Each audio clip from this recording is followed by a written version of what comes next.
আসসালামু আলাইকুম।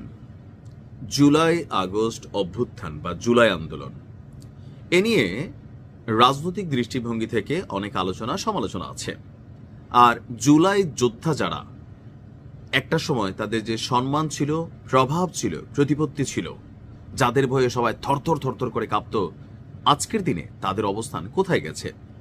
নতুন বন্দোবস্ত, নতুন বাংলাদেশ, নতুন রাজনৈতিক দল, কিন্তু এই রাজনৈতিক দলটি তাদের শৌর্য, বীর্য অথবা এই অভ্যুত্থানে হাজার হাজার মানুষের যে জীবন গেল, হাজার প্লাস, তাই না, হাজার হাজার মানুষ আহত হলো, তাদেরকে কতটুকু মূল্যায়ন করতে পেরেছে, নাকি আপনার নিজেদের জন্যই বা নিজেদের পরিবারের জন্য আখের গোছাচ্ছেন? এই যে কথাগুলো বললাম, নানান চড়াই উতরাই পার হবার পর জুলাই যোদ্ধারা বা যারা এই দলটাকে লিড করছে বা আন্দোলনকে লিড করেছে বিতর্কিত হয়ে গেছে। এখন এটাকে নিয়ে শুধু আমরা কথা বলছি না, এই যে একটা আশা থেকে নিরাশা, দুঃস্বপ্ন, স্বপ্ন থেকে দুঃস্বপ্নের যে যাত্রাটা, এটা আশেপাশের অনেক রাষ্ট্র অবজারভেশন করছে, বিশেষ করে যেই দেশগুলোতে জেনজির আন্দোলন হচ্ছে, বিক্ষোভ হচ্ছে। কথা বলছি নেপালের যিনি বর্তমান রাজনীতির খুবই মহিরথী অথবা নেপালের অন্তর্বর্তী সরকারের যিনি প্রধানমন্ত্রী আছেন, সুশীলা কার্কি। ওনাকে এর আগের সরকার সরানোর পর ওনাকে এই জেনজিরাই ক্ষমতায় বসাইছেন। বাট তিনি বলছেন আজকে যে নেপালকে কোনোভাবেই বাংলাদেশ হতে দেওয়া যাবে না। তার মানে জুলাই আগস্ট পরবর্তী যে অভ্যুত্থান বা অভ্যুত্থান পরবর্তী যে বাংলাদেশের রাজনৈতিক চিত্র, এটাকে পছন্দ করছে না নেপালের বর্তমান অন্তর্বর্তী সরকার। তারা মনে করছে যে বাংলাদেশ ভুল পথে হাঁটছে বা এই মুহূর্তে বাংলাদেশের যেই অবস্থান সেটা কামনীয় না। আর এই হিসাবে তারা দায়ী করছেন রাজনৈতিক দলগুলোকে এবং তরুণ প্রজন্মকে, অর্থাৎ জেনজিকে। তো তিনি কেন এই কথা বললেন? সম্প্রতি কাঠমান্ডুতে একটা প্রোগ্রাম ছিল, আয়োজিত সেই প্রোগ্রামে তিনি বলছেন বর্তমান সরকারের উপর, মানে বাংলাদেশ বর্তমান সরকারের উপর রাজনৈতিক দলগুলো এবং তরুণ প্রজন্ম যেভাবে ক্রমাগত চাপ তৈরি করেছে, এটা সমালোচনার যোগ্য। সুশীল কার্কি বর্তমান অন্তর্বর্তী সরকারকে একটি আকস্মিক ঝড়ের সঙ্গে তুলনা করেছেন। তিনি বলছেন যে রাজনৈতিক দলগুলো মানে কি বলা হয়, যে তার দেশ নিয়ে তিনি বলছেন যে রাজনৈতিক দলগুলো আমাদের কঠোর সমালোচনা করছে, কেউ কেউ প্রতিদিন সরকার ছাড়ার হুমকি দিচ্ছে, জেনজিরা তরুণেরও প্রতিদিন বলছে আজ ছাড়ো, কাল ছাড়ো, কিন্তু সরকার ছাড়ার অর্থ কি? মানে তিনি তার আর কথাও বললেন, বইলা বাংলাদেশের ইস্যুটা কেন টানলেন? এই যে বাংলাদেশে কিন্তু প্রতিদিন এরকম হচ্ছে, এই জেনজিরা এখন এটা গালি দিচ্ছে, এনসিপি তখন তার মাথায় তুলতেছে, তখন সে আবার দেশের শত্রু হয়ে যেতেছে।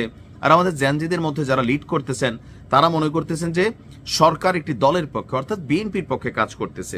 কখনো তারা মনে করে জামাতের পক্ষে কাজ করতেছে। কখন যখন তারা কোনো কিছু বলে সরকার শোনে না, তখনই মনে হয় যে সরকার ভিন্ন, মানে তাদেরটাই হইতে হবে। যদি তাদেরটা না হয়, এইটা এই আন্দোলনের চেতনার বিরুদ্ধকারী একটা দল, কোনো ব্যক্তি হলে এই দেখো লীগ, সে এই চেতনা চায় নাই। রাজনৈতিক দল হলে এই যে দেখো আওয়ামী লীগের সাথে হাত মিলাই ফেলছে ভারতের দালাল, এই একটা ন্যারেটিভ তৈরি হয়েছে।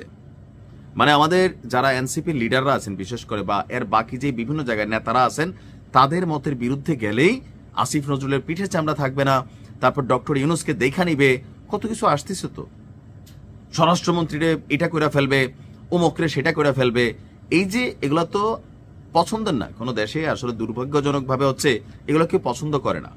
ভাষা প্রয়োগের শালীনতা থাকতে হবে। আমার পছন্দ না হলে, এটা আমার মতের বিরুদ্ধে গেলেই আমরা একটা স্টেটমেন্ট দিয়ে ফেলতেছি, সরকার ছাড়ো, টাইনা হিস্ট্রা নামাবো। বাংলাদেশের এই দৃশ্য নেপাল খুব ভালোভাবে অবজারভেশন করছে, তাদের দেশেও কিছু ডিস্টারবেন্স এখনো আছে। তিনি বলছেন যে তরুণ সমাজ এবং রাজনৈতিক দলগুলোর কাছ থেকে ক্রমাগত কটু কথা এবং গালিগালাজ শুনছি। আমরা অনেকটা পেন্ডুলামের মতন হয়ে গেছি, সব বাধা অপমান সহ্য করে ধৈর্যের সাথে কাজ করছি। ঠিক যেন আমার ডক্টর ইউনূসের চেহারা মনে হইতেছে যে ওনারা কি পরিমাণ পেরেশানি আসলে পাচ্ছেন। প্রায় 25 থেকে 30 জন জেনজি তরুণ এক একজন এক এক রকম দাবি নিয়ে আসছে। আমরা যেখানে যাচ্ছি কোথাও শান্তি পাচ্ছি না। বাংলাদেশ নেপাল সেম স্টাইলে আছে। তার প্রশাসন নেপালকে বাংলাদেশের বর্তমান অস্থিতিশীল পরিস্থিতির দিকে নিয়ে যেতে চায় না বলেও জানিয়েছেন।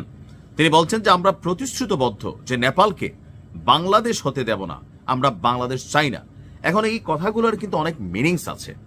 সূত্র হচ্ছে হেডলাইন নেপাল, অর্থাৎ বাংলাদেশের রাজনীতি এই মুহূর্তে যেভাবে পরিচালিত হচ্ছে, যারা সুবিধা পাচ্ছে বিশাল কিছু করে ফেলতেছে, কিন্তু আন্দোলন যেই কারণে হইল, কোটা না মেধা, এখন তো কোটার মধ্যে চলতেছে, সমন্বয়ক কোটা, এনসিপি কোটা, বিভিন্ন রাজনৈতিক দলের কোটা, ভাই কোটা, এগুলো তো চলতেছে সরকারের মধ্যে, তো এগুলো আমরা দেখছি। ডক্টর ইউনূসও তো এটার মধ্যে কানেক্টেড আছেন, ওনার সরকারে ওনার এনজিও, ওনার ভাই ভাতিজা এগুলো তো কানেক্ট হয়েছে, তাই না? তারপর আমরা দেখছি মাহফুজের ভাইটাই কানেক্ট হয়েছে, ও যে আসছে তার ভাই গোষ্ঠী ফ্যামিলি কোনো না কোনোভাবে কানেক্টেড হয়ে গেছে। সো অনেক রাষ্ট্র মনে করতেছে যে আন্দোলনটা একটা পর্যন্ত ঠিক ছিল, কিন্তু পরবর্তী সময় সরকার পরিচালনায় এসে তরুণ প্রজন্ম দিশা হারিয়ে ফেলেছে। এটা বাংলাদেশের জনগণের এক অংশ কিন্তু মনে করে যেখানে যাওয়ার কথা ছিল সেখানের মধ্যে উল্টা হয়ে গেছে সবকিছু। মানে যেই জন্য এই অভ্যুত্থান হলো, সেই অভ্যুত্থানে যারা নিহত হইল, যারা আহত হইল, তাদের পরিবার কি পাইল?